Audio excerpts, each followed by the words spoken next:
ล้อใหญ่มากค่ะมาดูกันนะคะว่าเขาพับเก็บยังไงแล้วก็เก็บตรงไหนนะคะมาดูกันในคลิปเลยนะคะ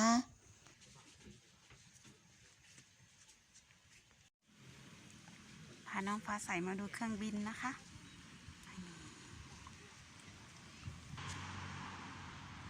พาลุงมาล้าง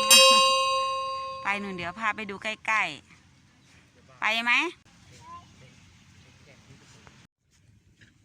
จะไปไหนไปนู่นไปอย่างไวเลย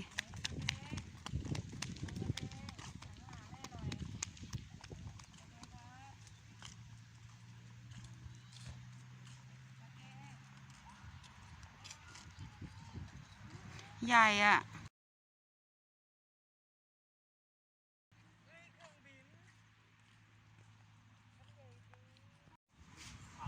จะพามาดูนะคะเครื่องบิน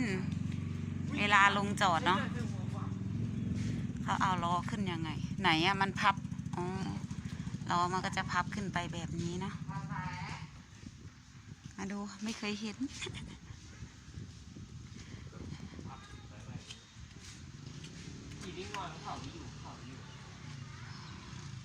อ๋อดูล้อมันดิดูตัวหนูก็ล่อ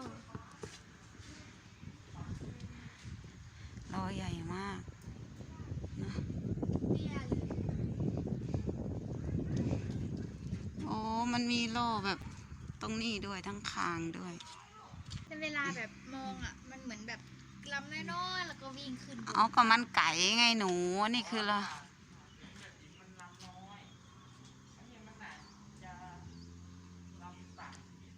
ขนาดเมียหนูเคยขึ้นไปเกาหลีแม่ไม่เห็นแผลใหญ่หนูแต่ว่าคือเราไม่ได้เห็นระยะไกลไงเหมือนที่แม่บอกว่าคือทานนั่นก็คือเดินมาขึ้นเลยมันไม่ได้มาดูใกล้ๆแบบนี้ไงพับขึ้นไปเก็บดูล้อมันนี่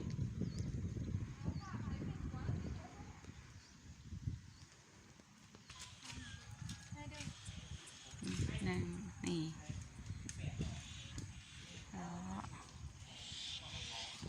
แล้วก็มีข้างหน้าอีกนะ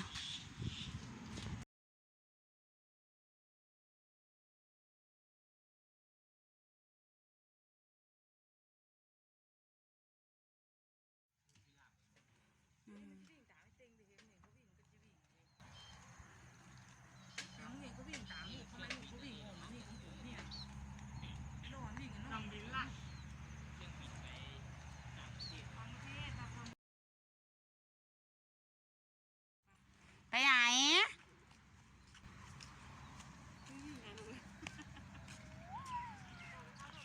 ไปไหนคะนู่นเข้าไปบ้านแล้วนู่นไปทางนู้นไปเร็ว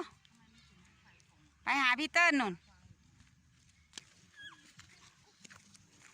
นะดูเถอะดูความวิ่งน่ะพี่เด้งวิ่งเลยพี่เด้งวิ่งหนีพี่เด้งวิ่งหนีไอ้เด้งวิ่งหนีเด้งทันละเด้งทันละเด้งทันละเด้งทันละหมวกก็ไม่ได้เอาลงมาให้ไปไปขึ้นรถเดินไม่มีเลยก็ได้นี่ใกล้ๆไปลูก